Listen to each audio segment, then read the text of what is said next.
반갑습니다. 베이스캠프 교회 김원규 목사입니다. 오늘 이 아침에 함께 묵상하실 말씀은 신명기 2장 16절에서 37절까지의 말씀입니다. 신명기 2장 16절에서 37절은 암몬에 대한 이야기, 또한 시온에 대한 이야기로 나누게 됩니다. 암몬은 아브라함의 조카 롯의 땅, 롯의 후손의 땅입니다. 하나님이 그들도 선택하신 백성이라고 하는 것이죠. 우리의 이웃이라고 하는 것입니다. 그 땅을 해치지 말아라 라고 이야기를 하고 있습니다. 그런데 시온에 대해서는 완강한 모습을 우리에게 보여주고 있습니다. 원인이 어떻게 되었을까? 왜 그런 모습이 나타났을까? 한번 생각해 보기를 원합니다. 오늘 신명기 2장 25절은 이렇게 표현합니다. 오늘부터 내가 천하 만민이 너를 무서워하며 너를 두려워하게 하리니 그들이 내 명성을 듣고 떨며 너로 말미암아 근심하라 하셨느니라 라고 하는 표현이 나옵니다. 세일 땅과 모압 땅과 암몬 땅을 향해서 하나님은 그들도 우리의 이웃이니 그들에게 피해 주지 말아라 이야기를 하고 있습니다. 그들도 우리와 함께 가야 할 사람들이니까 우리의 이웃을 사랑하는 마음으로 너희들이 그 길을 지나감에 있어서 그들에게 해를 끼치지 않아야 한다. 먹을 것이 혹시 필요하거든 돈 주고 사 먹어라 라고 이야기를 하는 것이죠. 함께 약속의 땅을 일구었던 친족들, 조카들, 하나님이 기업으로 주신 땅이라고 하는 것을 분명하게 알려주고 있습니다. 그런데 헤스본 왕 시온에게는 다릅니다. 진멸이라고 하는 단어를 씁니다. 헤렘이라고 하는 단어, 완전히 없애버리다, 금하다, 완전히 파헤쳐버리다 라고 하는 이런 뜻을 가지고 있습니다. 완전히 파헤쳐서 하나님께 드려라 라고 하는 것이죠. 가나안에 있는 족속들을 그렇게 표현하는 이유는 무엇입니까? 그들은 우상을 만연하게 여기는 사람들이었습니다. 하나님의 이름조차 부르는 것을 싫어했던 사람이죠. 하나님은 끊임없이 그런 사람들을 기다리고 또 기다려 왔습니다. 성경을 비하하는 사람들, 성경에 대해서 곡해하는 사람들은 야, 봐라. 성경에서 말하는 이야기들이 말도 안 되는 얼토당토한 일들을 우리에게 보여주고 있지 않냐. 진멸이라고 하는 단어를 어떻게 쓰냐. 어떻게 여자, 어린아이들까지 다 진멸하라고 성경에서 가르치고 있느냐라고 비합리적이라고 이야기를 하는 것이죠. 그런데 어쩌면 이러한 비합리적인 모습들이 있기 때문에 성경이 더 인간적인 모습이라고 할 수 있습니다.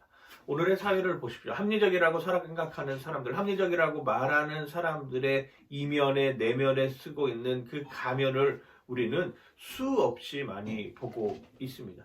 인간이 합리적이라고요? 아니죠. 인간이 이성적이라고요? 자기 이성을 합리화시키는 것입니다. 이성을 합리적인 방법을 표출을 해서 그 가면이 벗겨지지 않도록 만드는 게 인간의 모습입니다. 우리는 노아의 홍수의 사건을 기억하고 있습니다. 우리는 소돔과 고모라의 사건을 기억하고 있습니다. 사람 한 명 남지 않은 완전한 진멸입니다. 이것은 무엇을 이야기해 주고 있는 것입니까? 그렇습니다. 철저하게 우리는 하나님 편에 서야 한다라고 하는 것을 분명하게 알려주고 있는 것이죠. 신앙은 기준을 분명하게 세워 놓는 것입니다. 흔들리지 않는 편안함을 가질 수 있도록 여건을 마련하는 것이죠. 하나님은 끊임없이 기다리고 또 기다립니다. 그리고 또 약속합니다. 우리에게 너희에게 평안을 선포하노라.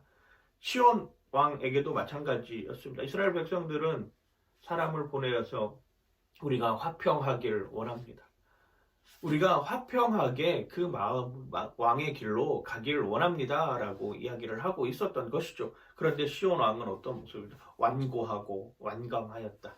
마치 이스라엘 백성들이 출애굽할 때 바로의 마음이 강팍하였던 그 강팍한 마음이 시온 왕에게 있었던 것이죠. 그래서 하나님은 그걸 구별짓기 시작합니다. 철저하게 하나님 편에 서 있는 사람들, 그렇지 않은 사람들을 구별하기 시작하는 것이죠. 그리고 진멸이라고 하는 단어까지 사용합니다. 인간의 마음은 끊임없이 죄를 짓는 방향으로 갈 수밖에 없습니다. 그때 돌이켜야 되는 것이죠. 그때 깨닫고 돌아와야 하는 것입니다. 인간은 가만히 있으면 죄 짓는 방향으로 가기 때문입니다. 그래서 우리가 끊임없이 이러한 시기에, 이러한 어려운 사건에, 이러한 오늘날과 같은 나름 교회가 힘들어지는 이런 여건 가운데 우리가 해야 할 일들은 무엇인가? 하나님 편으로 돌아오는, 죄의 속성으로 계속 가기 시작하면 오늘 시온 왕의 모습처럼 완강하고 완고한 모습으로 고집밖에 남지 않습니다. 그런데 그 고집을 집어 던지는 순간, 그때 하나님이 일하고 계시는 것을 우리에게 보여주고 있는 것이죠. 성경이 불합리한 것입니까? 아니죠. 인간이 불합리한 것입니다. 성경은 끊임없이 우리에게 진리와 기쁨과 희망을 선포합니다. 구약이 어쩌면 아직 완성되지 않은 미완성의 모습으로 인간이 완성되어가는 삶을 가지는 여건이라고 하면, 신약은 완성된 예수 그리스도를 통하여서 우리에게 그 사랑을 실천하라라고 보여주고 있는 완벽한 합리적인 책이라고 하는 것입니다. 하나님 편에서 하나님의 방법으로 하나님의 뜻을 이루기 위해서 우리를 지금도 사용하고 있음을 기억하는 여러분들 되시길 주님의 이름으로 간절히 축원하고 축복합니다. 파이팅!